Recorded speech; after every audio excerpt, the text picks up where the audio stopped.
In this series we take a look at some of the best hundreds that I've seen and what makes them so special.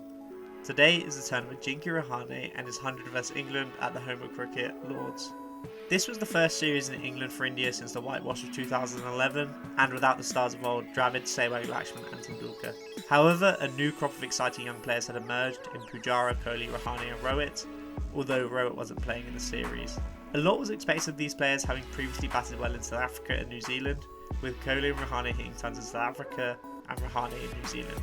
It was expected that they would play the moving ball well, and there was real hope that India would be competitive in the series. In the first test, Murali Vijay put on a masterclass of leaving, scoring a fantastic 100, and it appeared that the Indian players had adapted well, battling for a draw on what was eventually a flat pitch, in a match that was also notable for an Alistair Cook wicket and a Jimmy Anderson 81. Additionally, the Indian pace bowling looked stronger, with Ishant Sharma, Mohammad Shami and an informed Bhuvaneshwar Kumar.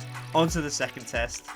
England won the toss on an overcast day on a green seamer, one of the greenest that Lords has produced. This was a real examination of India, and whilst England didn't bowl well, they managed to reduce India to 145 for 7, with Pujara bowled and Kohli nicking off, which would become a theme of the series. Rahane entered the fray at 86 for 3 after Kohli was dismissed and set to work quickly, but saw Dhoni, Jadeja and Stuart Binney dismissed. Then Rahane found support from Bhuvaneshwar Kumar and played a counter-punch innings. Whereas Bhuvi survived, Rahane blocked the good balls and seized on anything loose. Particularly prominent were the cover drives and backfoot punches, although it was helped by some odd tactics of going round the wicket and bowling short by Liam Plunkett on a pitch so green you can mistake it for the outfield.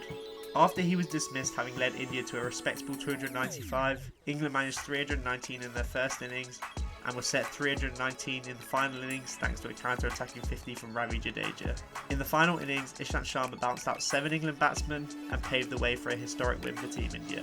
Although Sharma took the plaudits, it was Rahane's knock that kept him in the game in the toughest of batting conditions. But let me know your thoughts in the comments and what you thought of this 100.